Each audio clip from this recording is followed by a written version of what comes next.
Kevin never imagined his life would change with one phone call. His friend Tucker called him urging him to check his old crypto wallet. When Kevin saw his wallet online, he was shocked. The number on the screen was beyond calculation. Orion Coin, his old crypto investment, had skyrocketed in value.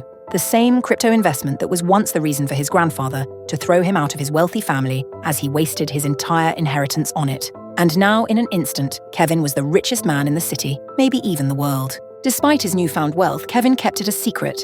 He lived humbly with his wife, Lily, doing chores, riding his old bike so she could use the car, and enduring the judgment of her mother, Dorothy. Dorothy had never liked him. She constantly reminded him that Lily could have married anyone, questioning why her successful daughter chose a man with no money or career.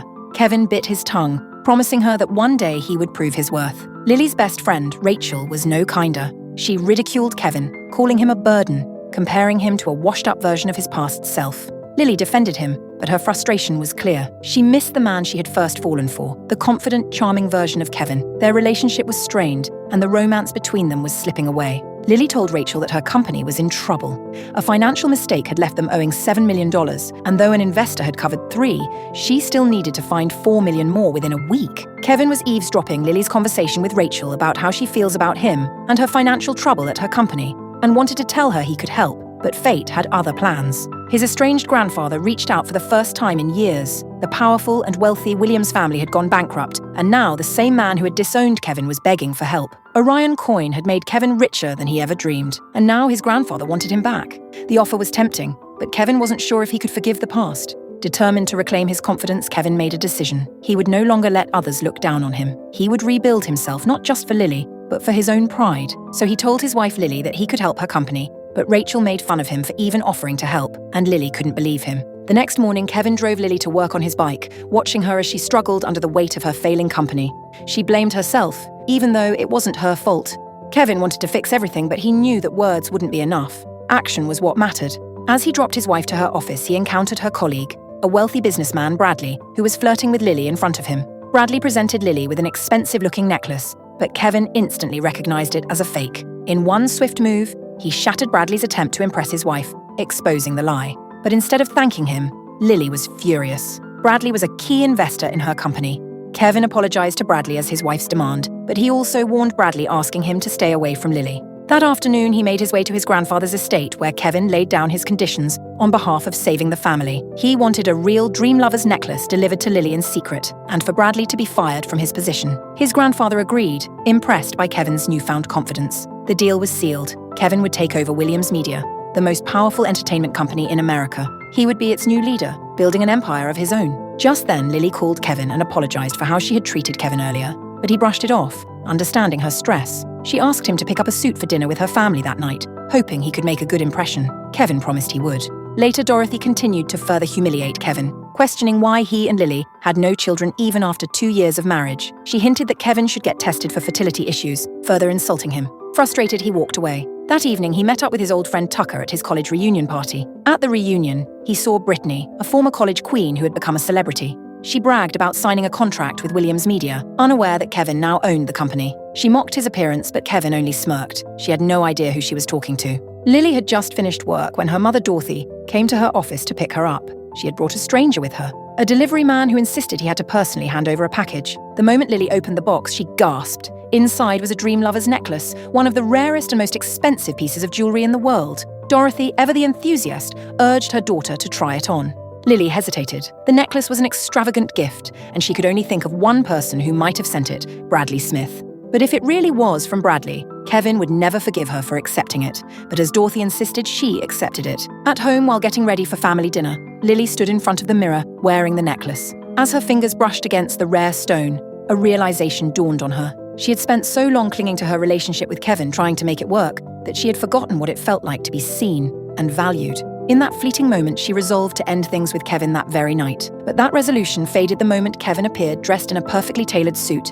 He looked more handsome than she had ever seen him. In that moment, she forgot all her doubts. At the dinner, Lily was reunited with her cousin, Jason, whose sharp tongue wasted no time in mocking Kevin's choice of attire.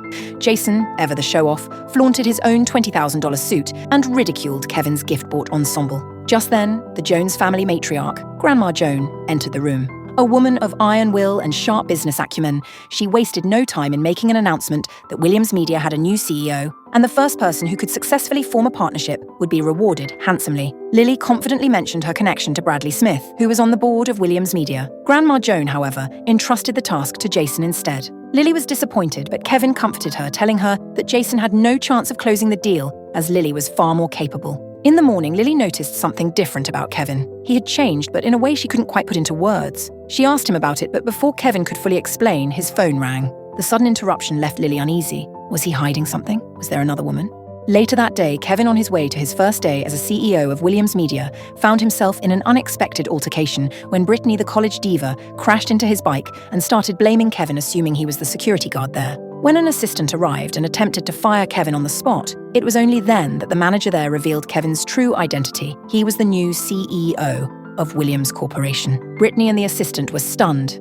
Kevin had endured years of belittlement and humiliation, but now the tables had turned. He stepped into his office, fully embracing his role as the head of the company. Meanwhile, Jason was furious after being banned from Williams Media, as per Kevin's order. But Jason had no idea what he had done wrong. Grandma Joan was disappointed, but as Jason begrudgingly admitted that Lily had the better chance of securing the deal, Grandma put Lily in charge of the deal that she secured the very next day. That night, Lily's friend Rachel arrived unannounced, bringing wine and concerns about Lily's relationship. Just then, Kevin joined them, and without a warning, he offered to cover Lily's financial troubles, $4 million. Rachel was in disbelief. He presented her with a credit card linked to an account under her name with the account balance of $4 million. Lily demanded answers. Where had he suddenly gotten that kind of money? Kevin hesitantly told her the truth that he is the heir of a gifted entrepreneur, but she didn't believe him and just requested him to stay away from any troubles. A few days later, she went out with Kevin to celebrate securing the deal with Williams Media. She confronted him again, and though Kevin dodged her questions, thinking she wouldn't believe him anyway, a phone notification suddenly interrupted their conversation. Grandma Joan had found out about the deal, and she was throwing a party in Lily's honor. At the gathering, Grandma Joan made a grand speech, attributing much of the success to Jason, despite Lily being the one to close the deal. Lily was disappointed while Jason kept attempting to push Kevin aside, but Kevin refused to budge. Then a guest at the party spotted Lily's necklace and immediately recognized its rarity. She told Lily that it was the real thing. This revelation sent a chill down Lily's spine. If the necklace was genuine, then Bradley hadn't been the one to send it. But if not him, then who? Determined to get to the bottom of it, Lily called Bradley directly. To her shock, he dismissed her, stating that he had never sent her an authentic Dream Lover's necklace. He had only given her a fake one that Kevin had broken. Lily's world began to spin. If the necklace wasn't from Bradley, then that could only mean one thing. Kevin had been the one who gifted it to her. But how? Did Lily really not know her husband at all?